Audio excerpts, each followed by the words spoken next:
Good morning, students. I am Ananta Datta from Bharati College of Engineering and Technology, Durg. Today we will study about the subject cryptography and network security of the 7th SEM Computer Science branch. Last class में हमने unit 4 तक के study किया था। आज हम unit 5 network security applications के बारे में पढ़ेंगे, जिसमें कि हम authentications applications, electronic mail security, web security and system security, इन सारी चीजों के बारे में हम देखेंगे। ठीक है, तो हम सबसे पहले आज बात करेंगे कार्बरोज की, जो कि हमारे ऑथेंटिकेशन एप्लीकेशंस के अंदर आता है। कार्बरोज बोलने का मतलब क्या होता है? ये एक ऑथेंटिकेशन प्रोटोकॉल होता है, ठीक है, जिसके थ्रू हम क्या कर सकते हैं, किसी भी चीज को ऑथेंटिकेट कर सकते हैं। मीन्स यूजर है, क्लाइंट है, वही चीजें, वही लोग, एक ऑथेंटिकेशन पर्सन ही किसी चीज को एक्सेस कर रहा है या नहीं कर रहा है, इस चीज से रिलेटेड चीजें हम कार्बरोस में देख सकते हैं। ठीक है, कार्बरोस जो है ये एक ऑथेंटिकेशन प्रोटोकॉल है, जो कि, और ये क्या है, एक software suit implementing this protocol. ठीक है, इस प्रोटोकॉल को सॉफ्टवेयर सूट के द्वारा इम्प्लीमेंट किया जा सकता है। ये जो कार्बरोस है वो सिमेट्रिक क्रिप्टोग्राफी, हमने पढ़ा था सिमेट्रिक एंड एसिमेट्रिक क्रिप्टोग्राफी। तो जो कार्बरोस है वो सिमेट्रिक क्रिप्टोग्राफी को यूज करता है, और हम इसमें क्या कर सकते हैं, क्लाइंट जो है वो सर्विस, ठीक है, ऑथेंटिकेट कर सकते हैं क्लाइंट को सर्विस से, और सर्विस को क्लाइंट से ऑथेंटिकेट कर सकते हैं। ठीक है, मैंने बोलने का मतलब क्या होता है, जैसे कि एक कोई कंपनी है, ठीक है, एक कोई कंपनी है, तो उस कंपनी के लोग ही वहां की चीजों को एक्सेस कर सकते हैं। जैसे मान लीजिए आपके CSE2 में आईडी पासवर्ड है, जिसके थ्रू आप रिजल्ट देख सकते हैं। ठीक है, तो वहां पे क्या ऑथेंटिकेशन लगेगा कि जो आईडी और पासवर्ड है वो सिर्फ और सिर्फ आपको पता है कि आपकी कौन सी आईडी और पासवर्ड आपका क्या है। ठीक है, तो कोई भी जो बाहर का पर्सन है वो आपके आईडी पासवर्ड को से आपका रिजल्ट नहीं देख पाएगा। क्यों? क्योंकि उसके पास वो आईडी पासवर्ड ही नहीं है। तो क्या होगा कि वो एक ऑथेंटिकेशन बंदा है ही नहीं जो आपके रिजल्ट को एक्सेस कर सके या आपके आईडी पासवर्ड को एक्सेस कर सके। जब तक कि आप उसे नहीं देंगे, ठीक है, तब तक के वो चीजें एक्सेस नहीं कर पाएगा। तो क्या हुआ, यूनिवर्सिटी के द्वारा आपको एक ऑथेंटिकेशन मिला कि आपके ही आईडी और पासवर्ड से आप अपना रिजल्ट देख सकते हैं, या फिर आप अपना एग्जाम फॉर्म भर सकते हैं। सारी चीजें आईडी पासवर्ड से हो रही है। ठीक है, या जैसे फेसबुक हो गया, व्हाट्सएप हो गया, सिर्फ आपके आईडी पासवर्ड से वो चीजें चलेगी। व्हाट्सएप सिर्फ और सिर्फ आपके नंबर में चलेगा। यदि कोई अदर पर्सन आपका नंबर लेके ऑथेंटिकेशन करने की कोशिश करेगा, चलाने की कोशिश करेगा, तो उसको क्या मांगेगा, ओटीपी, जो कि किसके फोन में आएगा, आपके फोन में। तो यहाँ पे क्या हो गया, ऑथेंटिकेशन हो रहा है। क्या ऑथेंटिकेशन हो रहा है, क्लाइंट और सर्विस के बीच में, कि जो सर्विस जिस क्लाइंट के लिए है उसी क्लाइंट को मिले, किसी भी अदर को ना मिले। ठीक है, तो ये होता है ऑथेंटिकेशन, जो कि हम कार्बरोस के थ्रू भी हम इसे कर सकते हैं। ठीक है, एक एग्जांपल के तौर पे, जैसे कि विंडोज सर्वर है, यदि वो कार्बरोस यूज कर रहा है, ठीक है, विंडोज सर्वर यदि कार्बरोस यूज कर रहा है, तो वो प्राइमरी ऑथेंटिकेशन मैकेनिज्म लगाएगा। ठीक है, working in conjunction with Active Directory to maintain centralized user information. Other possible uses of Kerberos include allow user to log into other machines in a local area network, authentication for web services, authenticating email client and servers, and authenticating the use of device such as printers.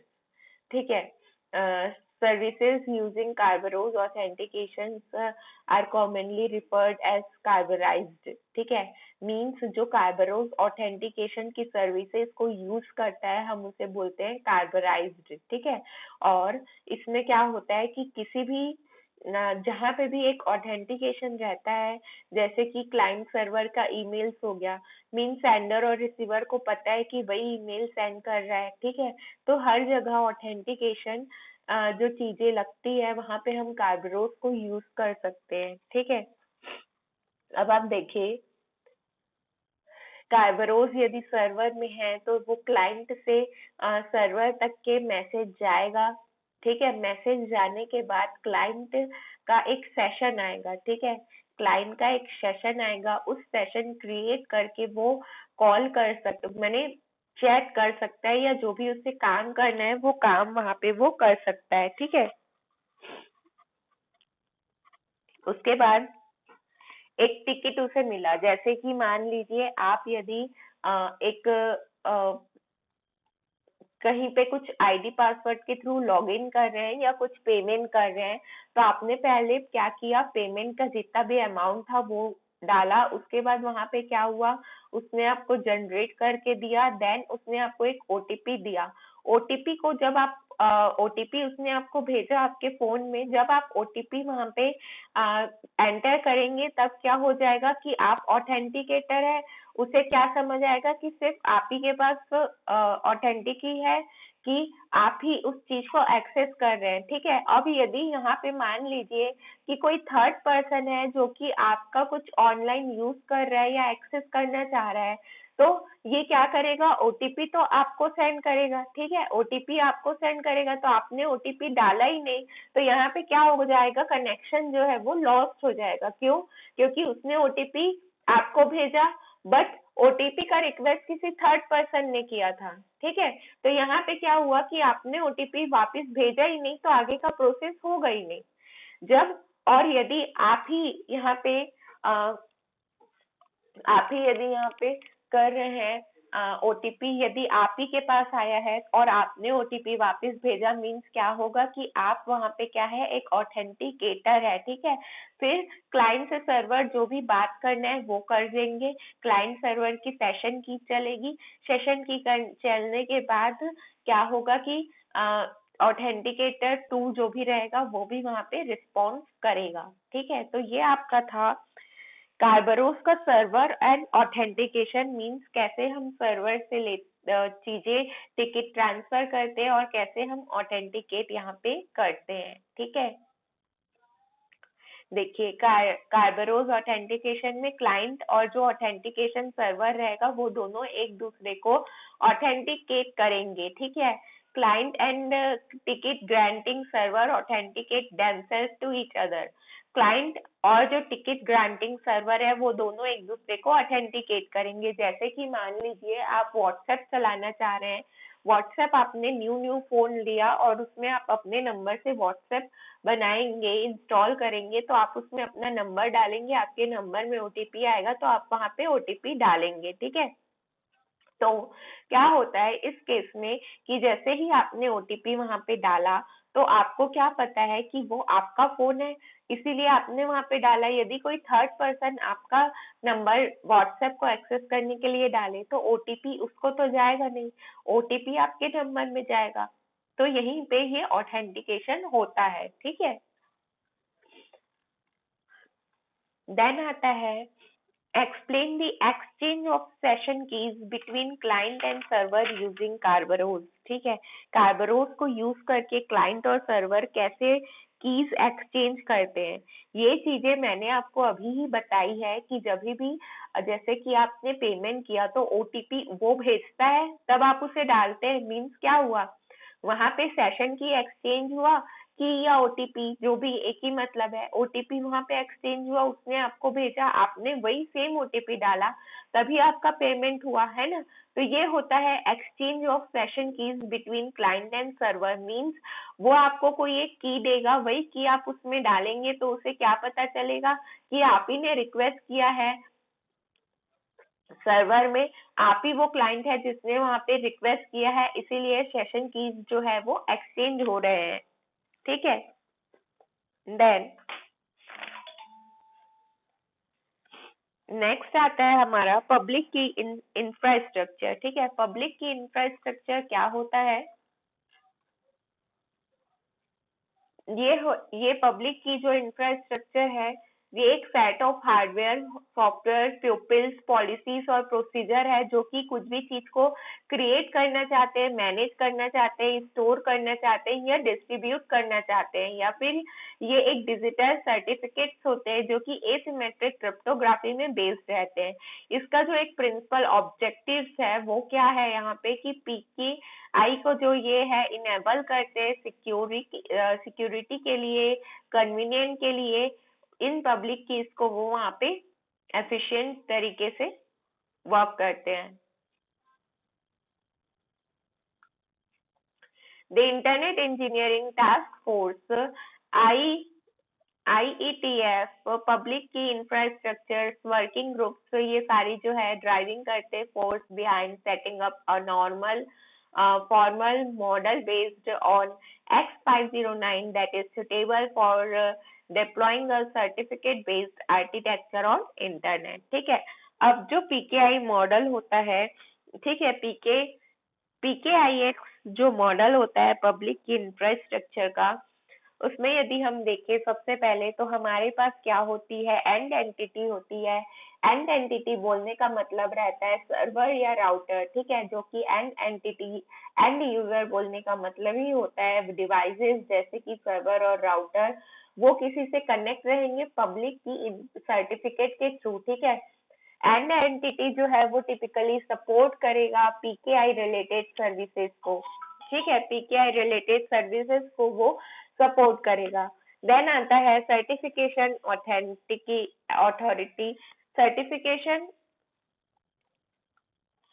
Certification authority का मतलब क्या होता है कि यहाँ पे जो issue है वो सर्टिफिकेट्स को यूजुअली रिवोकेशन लिस्ट में सर्टिफिकेट इशू करेंगे, और यहाँ पे एक वैरायटी ऑफ एडमिनिस्ट्रेटिव फंक्शन जो है वो यहाँ पे सपोर्ट करेगा।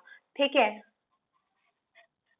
यहाँ पे आप देखिए पीकेआई यूजर्स है, ये सर्टिफिकेट है, एन एंटिटी है, रजिस्ट्रेशन, इंस्टॉलेशन एंड सर्टिफिकेशन यहाँ पे होता है। देन हमारी रजिस्ट्रेशन अथॉरिटी रहती है जो कि सर्टिफिकेट को पब्लिश करते हैं। ठीक है, सर्टिफिकेट की अथॉरिटी होती है, क्रॉस सर्टिफिकेशन होते हैं। ठीक है, तो आप यहाँ पे देखिए जो रजिस्ट्रेशन अथॉरिटी है, रजिस्ट्रेशन अथॉरिटी हमारे पास क्या करता है कि ये optional component that can assume a number of administrative functions from the CA। ठीक है, the RA is often associated with the and entity registration। ठीक है, and entity यहाँ पे registration होते हैं, बट यहाँ पे जो प्रोसेस रहता है वो एक्सेस करते हैं नंबर ऑफ अदर एरियाज में भी। फिर आता है CRL इशूअर। CRL इशूअर क्या करता है, ये एक ऑप्शनल कॉम्पोनेंट्स है, ये एक ऑप्शनल कॉम्पोनेंट्स है जो कि डेलीकेट करता है पब्लिशर्स को CRL की। देन आता है रिपोजिटरी। रिपोजिटरी क्या करता है, ये एक जेनरिक टर्म है जो कि यूज किया जाता है डिनोट करने के लिए कोई भी मेथड को, जैसे कि हमको मान लीजिए सर्टिफिकेट यदि स्टोर करना है, सर्टिफिकेट स्टोर करना है या फिर रिट्रीव करना है, तो ये सारी चीजों के लिए यहाँ पे हम रिपोजिटरी का यूज करते हैं। ठीक है, देन अब इसमें आप और क्या क्या चीजें कर सकते हैं, इसके पीकेआईएक्स के क्या क्या फंक्शंस है, आप रजिस्ट्रेशन कर सकते हैं, इनिशियलाइज कर सकते हैं, सर्टिफिकेट को आप सर्टिफिकेट ले सकते हैं, इशू कर सकते हैं, और की पेयर रिकवरी, यदि मान लीजिए आपकी वेरिफिकेशन नहीं हो रही है या आपने पासवर्ड भूल गए हैं, फॉरगॉट हो गया है, तो उसकी चीज में आप की पेयर रिकवरी कर सकते हैं। यदि आपको टाइम टू टाइम की अपडेट करना है तो उस चीज के लिए भी आप क्या कर सकते हैं, रिप्लेस कर सकते हैं न्यू की पेयर से। ठीक है, देन आता है रिवोकेशन रिक्वेस्ट से। ठीक है, रिवोकेशन रिक्वेस्ट से आप यहाँ पे क्या कर सकते हैं, जो भी ऑथराइज पर्सन है उसके थ्रू हम क्या कर सकते हैं, सर्टिफिकेट रिक्वेस्ट कर सकते हैं। ठीक है, देन आता है क्रॉस सर्टिफिकेशन। ठीक है, क्रॉस सर्टिफिकेशन बोलने का मतलब जो इशू करते हैं सर्टिफिकेट को, ठीक है, वो सिग्नेचर की उसमें यूज करते हैं जब भी वो सर्टिफिकेट यूज कर देते हैं। देन इसके बाद एक आता है आपका पीजीपी।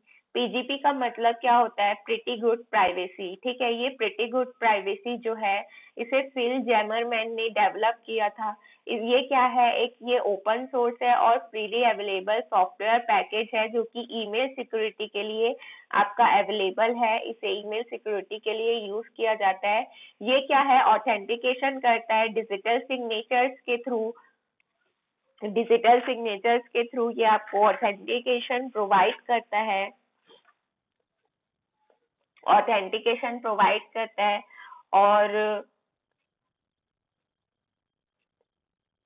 सिमेट्रिक ब्लॉक एनक्रिप्शन ये यूज करता है, कंप्रेस करता है जिप एल्गोरिदम को, ईमेल कंपेबिलिटी को, ये उन चीजों को। और इसमें और क्या होता है कि ये जो पीजीपी है ये incorporate tool for developing a public की ट्रस्ट मॉडल एंड पब्लिक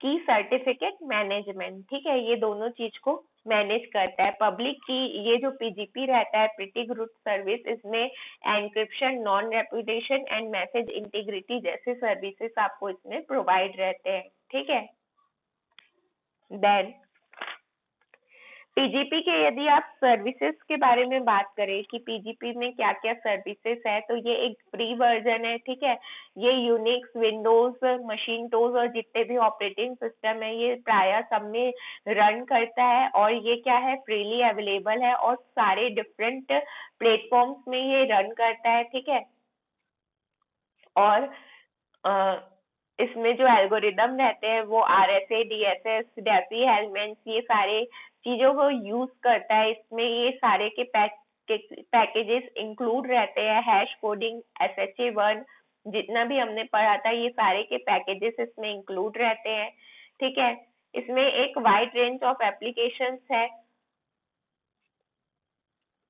और इसे ना ही डेवलप किया गया है ना ही कंट्रोल करता है कोई भी गवर्नमेंट या स्टैंडर्ड ऑर्गेनाइजेशन। इसे ना ही कंट्रोल करता है ना ही डेवलप किया है। ठीक है, और जो पीजीपी है ये एक इंटरनेट स्टैंडर्ड पैकेज को भी ये ट्रैक करता है। ठीक है, देन अब हम इसके बाद की चीजें जो आईपी सिक्योरिटी है, माइम है, ये सारी हम कल के क्लास में डिस्कस करेंगे। Thank you.